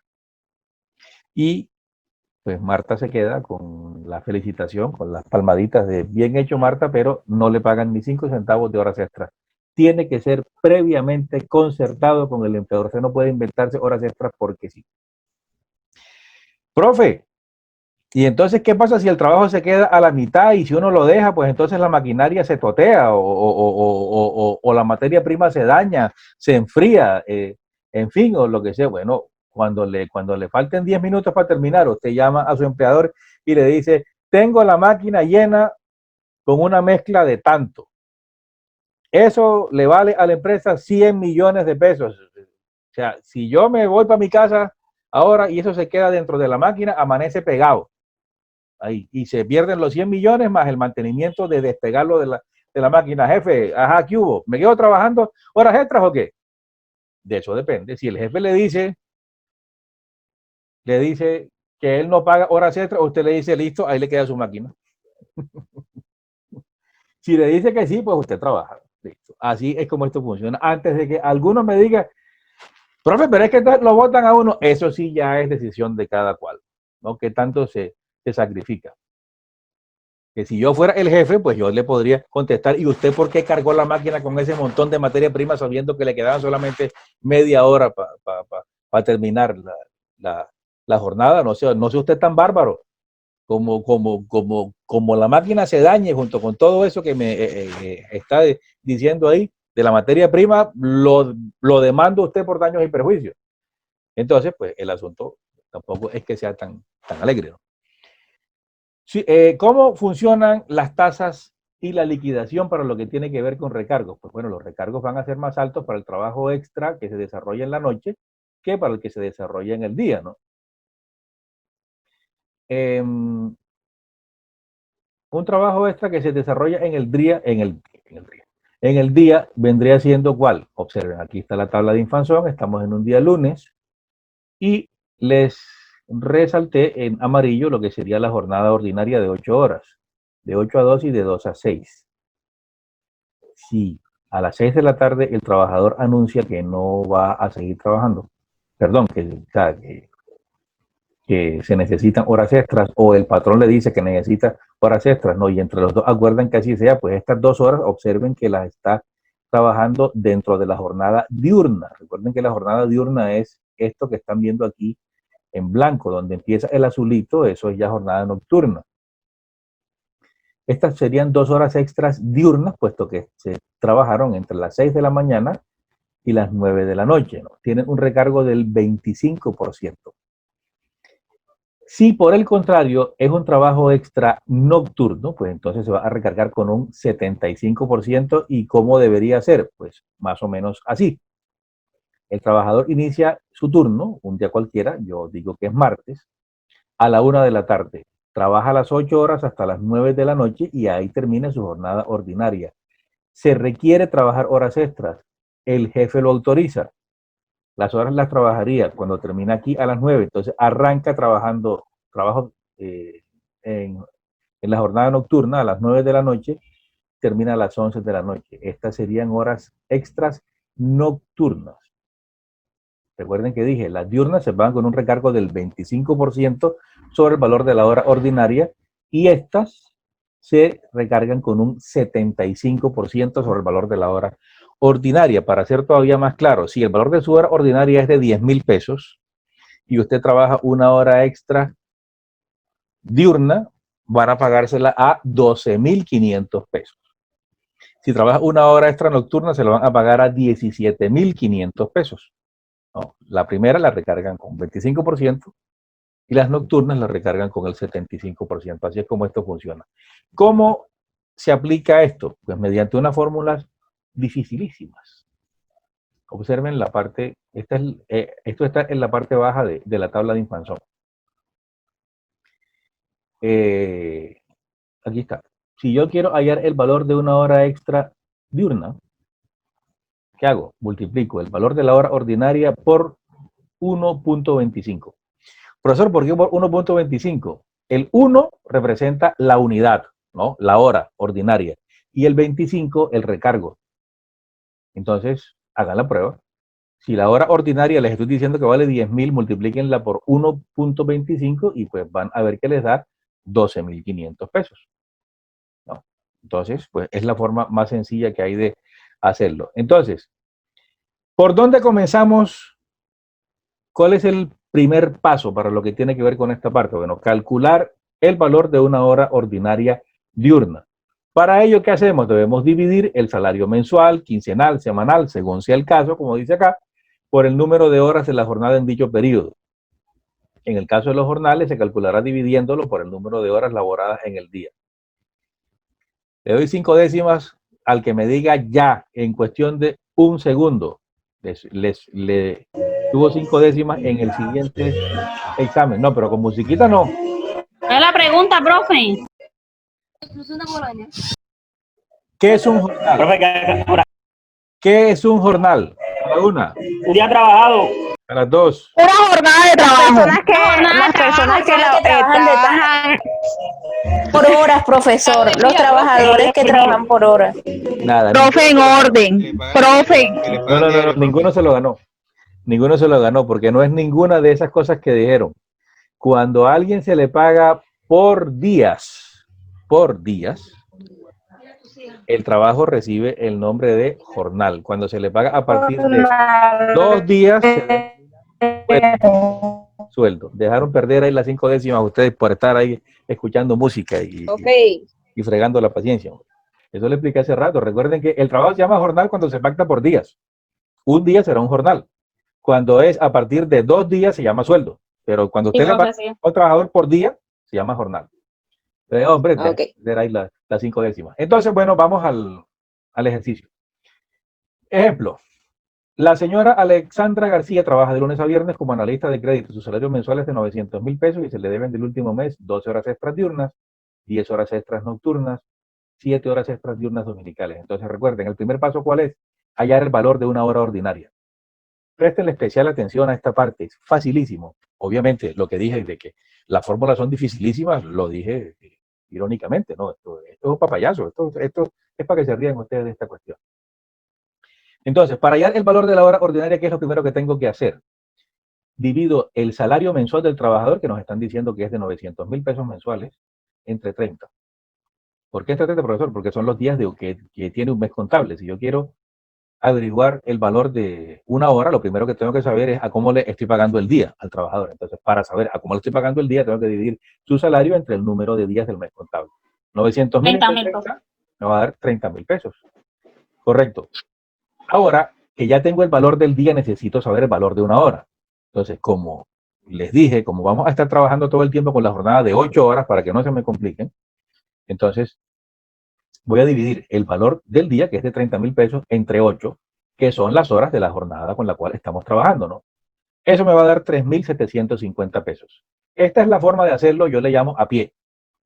Hay una forma de hacerlo que es un poco más rápida, tomando en cuenta que vamos a estar trabajando siempre dividiendo entre 30 y posteriormente entre 8, ¿no? Podemos tomar el valor del salario mensual del trabajador y dividir de un solo jalón entre 240. Si quieren, hagan la cuenta en la casa, dividan por la forma larga, les va a dar 3.750 y por la forma abreviada, esta que les estoy indicando, les va a dar exactamente lo mismo, ¿no? Y con eso, pues, hay un paso. Entonces, listo, ya tengo el valor de una hora ordinaria, 3.750 pesos. Nos están diciendo que la señora... Profe, ¿dónde sale esos 240? No, esa es... Las horas trabajadas en el mes. Los 140 son las horas trabajadas en el mes. Sí, es una simple fórmula. Gracias, Marta. Es una simple fórmula. Ahí no hay problema. Entonces nos están diciendo que la señora en el último mes trabajó 12 horas extras diurnas, 10 horas extras nocturnas, 7 horas extras diurnas dominicales. Se los puse con colorcitos diferentes para que se me vayan ubicando cuando las esté liquidando aquí cada una en su momento. Entonces, listo. Ya tengo el valor de una hora ordinaria, que son 3.750 barras. Para hallar el valor de una hora extra diurna, ¿qué tengo que hacer? Multiplicar ese valor por el porcentaje que les indiqué en la tabla de Infanzón. Entonces me devuelvo un momentico y miramos aquí, valor de la hora extra diurna. Hay que multiplicar la hora ordinaria por 1.25. Entonces vuelvo aquí y multiplico valor de la hora ordinaria por 1.25, me da 4.687 pesos con 5 centavos. Como me están diciendo que son 12 horas extras diurnas, 12 horas de este tipo, los multiplico ese valor por 12. Me va a dar 56.250 y ya tengo liquidado el primero de los renglones. 12 horas extras diurnas. Voy con el segundo. Tengo que liquidar 10 horas extras nocturnas. Entonces, valor de la hora ordinaria, la tabla de Inflación me dice que debo multiplicar por 1,75 para hallar el valor de una hora extra nocturna. Entonces, multiplico 3.750 por 1,75 me va a dar 6.562 con 5 centavos. Me dicen que son 10 horas extras diurnas. Entonces, multiplico ese resultado por 10. 65.625. Me está quedando un último ítem, un último renglón por desarrollar. 7 horas extras diurnas dominicales. Una vez más, valor de la hora ordinaria multiplico por 2. Me va a dar 7.500 pesos. Y me dicen que son 7 horas extras diurnas dominicales. Pues multiplico por 7. 52.500 pesos. Posteriormente, ¿qué hago? Coloco esto aquí, uno debajito del otro, cada uno de estos tres valores, los resultados que me dio el cálculo de cada uno de estos tres renglones, lo sumo. Entonces, esa sumatoria me va a dar 174.750. Me falta una única cosa para yo decir que he liquidado plenamente a esta trabajadora, Alexandra García, en este último mes. ¿Que viene siendo cuál? Sumarle El valor del día. No, espérate. El valor del salario mensual. Entonces, 900.000 pesos más los 174.000 dará 1.074.750 pesos. Y con eso, pues bueno, ya salimos de la señora Alexandra García. Les pregunto, ¿hay alguna duda con respecto a esto? O sea, esto es sumamente sencillo, sumamente fácil. Reitero, si ustedes pasaron matemáticas... Más claro que el agua, profe. Esto es sencillo. Claro, profe. Sí. Entonces, pues bueno, hasta ahí. Ahora, en lo que tiene que ver con la liquidación del recargo nocturno, el asunto cómo va a funcionar, pues de esta manera. En lo que tiene que ver con la cuantía, el trabajo nocturno, por el solo hecho de ser nocturno, se remunera con un recargo del 35% sobre el valor del trabajo ordinario diurno. Profesor, ¿y por qué se recarga con un 35% por el solo hecho de ser de noche? Mis apreciados alumnos, es que los seres humanos no fuimos diseñados biológicamente para funcionar en la noche. Eso es así, dense cuenta. ¿Quiénes son los que funcionan en la noche? Pues los felinos, algunos insectos, en general, los animalitos nocturnos, ¿no? Pero nosotros no estamos dispuestos de ninguna manera para funcionar de noche. Y el que no me crea, pues váyase para algún monte en una noche sin luna, ¿no? En un monte que no conozca, sin una linterna, a ver cómo le va. Intente dar un paso siquiera, ¿no? Para que vea que no va a hallarse, y muy por el contrario, lo más seguro es que se lesione, ¿no? Que pise donde no debe pisar o algo así. Y aparte de eso, pues existen fobias. No crean que esta imagen fea de la monja que les estoy mostrando ahí es porque tenga ganas de asustarlos, sino que existen fobias, y así como hay personas que se aterrorizan porque ven una araña, un ratón, una rata, pues hay personas que le tienen un pánico tremendo a la oscuridad, y eso es muy respetable, no hay que burlarse de ellos porque así sea, no es su culpa padecer ese tipo de fobias. Pues, bueno, por todo eso, el recargo nocturno pues se paga con un recargo del 35%. En lo que tiene que ver con liquidación del recargo nocturno, pues la cuestión cómo funciona. Miren, la jornada nocturna, aquí están viendo esta parte, y aquí aparece esta otra, ¿no? En azulito. Aquí les coloqué en domingo, el domingo y el festivo, en verdecito, no porque me esté pasando para el partido político de Claudia López, de la alcaldesa de Bogotá, y de Antanas Mocus, sino para diferenciarlo, puesto que este tipo de días, tanto los domingos como festivos, se liquidan de forma particular, diferente a como estos otros de lunes a sábado que están acá. Entonces, todo esto tiene un recargo. Estos 2 días tienen un recargo todos, toda esta parte que están viendo en verde. Entonces, la jornada nocturna, pues será las mismas horas que en esta que está acá, pero el recargo es diferente, es notoriamente mayor, y aquí, pues, continúa la jornada nocturna también. Digamos que eso en términos generales, ¿no? Para calcular el valor de la hora ordinaria, de la hora con recargo nocturno, ¿qué tengo que hacer? Voy a multiplicar, ojo, no es por 1,35, es por 0,35. Profesor, ¿y por qué no uno si de todas formas es un recargo? Sí, es un recargo, pero es que resulta que a usted el valor de la hora ordinaria ya se lo están pagando dentro del contrato. Cuando yo contrato a Brady Fontanelli para que me trabaje en un día, 8 horas al día, yo estoy pagándole por trabajarme 8 horas al día, ¿no? En la jornada diurna.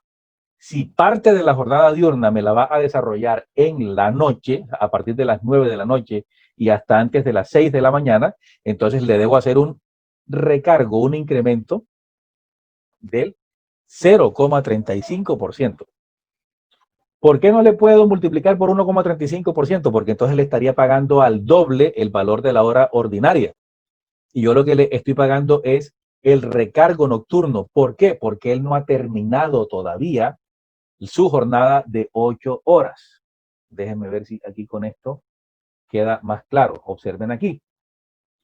Entonces, en amarillo, ¿qué encontramos? Las horas que van a seguir tomándose como ordinarias, puesto que están dentro de la jornada diurna. A partir de las 9 de la noche, vamos a contárselas como horas con recargo nocturno y le vamos a incrementar sobre el valor de la hora ordinaria un 35%. Entonces, a partir de las 9 de la noche, 1, 2, 3, 4, 5 horas ordinarias. 5 horas con recargo nocturno que está cumpliendo este trabajador. Si ya tengo claro que tuvo el mismo horario durante toda la semana, pues entonces, ¿qué voy a hacer? Lo que hago es que tomo, ya sé que son 5 horas por cada día, entonces la sumo, ¿no? Entonces 5 más 5, 10, más 5, 15, más 5, 20, más 5, 25. Ya sé que hasta aquí laboró 25 horas con recargo nocturno. Vuelvo al ejemplo. Aquí nos suministraron el horario, nos dijeron que su salario básico es de 2 millones mensuales, ya sacamos el valor de la hora ordinaria, entonces, ¿qué nos queda? Sencillamente hacer la multiplicación. Primero, hallamos el valor del recargo nocturno por hora. Entonces, vamos a multiplicar 8.333 pesos, que es el valor de la hora diurna, por 0,35 y nos va a dar 2.917. Profesor, ¿y cómo así que con el recargo va a estar por debajo del valor de la hora ordinaria? Eso es un disparate. ¿Eso usted de dónde lo sacó? Ya les voy a decir. Cuando yo contrato a Anthony Bravo para que Anthony me trabaje, pues yo le digo de entrada que yo le voy a pagar 2 millones de pesos mensuales y Anthony me va a trabajar de 8 a 12, de 2 a 6, de lunes a sábado. ¿No? Ese es el trabajo ordinario que Anthony Bravo va a desempeñar para mí. De 8 a 12, de 2 a 6. Esa es su jornada, son 8 horas. Ocurre que eso siempre y cuando, o sea, especificamos en el contrato que era en la jornada ordinaria, entiéndase la jornada diurna. Si ocurre que yo necesito mover a Anthony hacia la jornada nocturna o a que trabaje por lo menos parte de esa jornada dentro de la jornada nocturna, va a haber un incremento, ¿no? Entonces, ese incremento es lo que yo le tengo que sumar a Anthony. Yo no tengo que pagarle a Anthony una vez más la hora que ya le pagué por el valor del contrato. No sé si me estoy explicando correctamente. Anthony, ¿cuándo va a empezar a devengar recargo? No con estas 3 horas que están en amarillo, puesto que estas 3 horas hacen parte de lo que yo le estoy pagando a él dentro de sus 2 millones de pesos. Lo que se le va a incrementar es a partir de aquí, que arranca la jornada nocturna, que le voy a aumentar el 0,35 sobre el valor de esa hora ordinaria. Entonces, el asunto va a ser de esa manera. Anthony trabajó 25 horas en una semana, 25 horas en la jornada nocturna. ¿Yo qué tengo que hacer? Tomar este porcentaje de 9.217, de 2.917, perdón, que salió de aquí, y lo voy a multiplicar por el número de horas, que son 25. Entonces, 2.917 por 25 horas me va a dar 72.925. Ese es el valor del recargo nocturno de Anthony Bravo. ¿Por qué, profesor, no está sumando los 8.333 de la hora ordinaria más el porcentaje del recargo nocturno? Vuelvo y les digo, a Anthony yo lo contraté para que me trabajara 8 horas al día. Entonces, si yo, por calcularle las horas con recargo nocturno, le sumo los 8.333 pesos más este recargo que está acá, le estaría pagando al doble las horas. Estaría pagándole de nuevo unas horas que ya le pagué. Profesor, ¿y cuándo se las pagó? Con los 2 millones de pesos mensuales yo estoy pagándole a Anthony porque me trabaje 8 horas al día en la jornada diurna. Lo que no le tengo incluido ahí es el recargo nocturno por cada una de esas horas, que es lo que me están pidiendo que liquide acá. Si eso no les queda completamente claro, no se preocupe que dentro de los ejercicios que vamos a hacer, ahí les garantizo que se los explico al 100% sin ningún problema, de corrido y sin tropiezo. Bien. ¿Alguna pregunta? ¿Nada? ¿Todo bien? No, profe, todo correcto. Hablo de ejercicio. No, los ejercicios, bueno, ya no me queda tiempo de hacerlos ahora, mis queridos alumnos. Profe, porque, o sea, sí, a mí no me quedó como tan claro eso, pero No te usted dice preocupes, que no te de preocupes. ejercicio. Este es apenas el abrebocas. Con los ejercicios te vas a reír. Esto es una papaya. Esto es aquí para que se rían. Si ustedes pasaron matemática financiera y están sobreviviendo con Omar y con, ¿cómo es que se llama este otro amigo? Con Alain y demás. Yo Esto, sí. esto es infantil. Esto es infantil. De modo que por eso no se preocupen. Bueno, mis queridos alumnos, entonces si no hay preguntas, pues esto fue todo. Me place que hayan estado por acá, que hayan atendido a la invitación. Les deseo suerte en ese examen y bueno, nos estamos viendo. Que la pasen bien.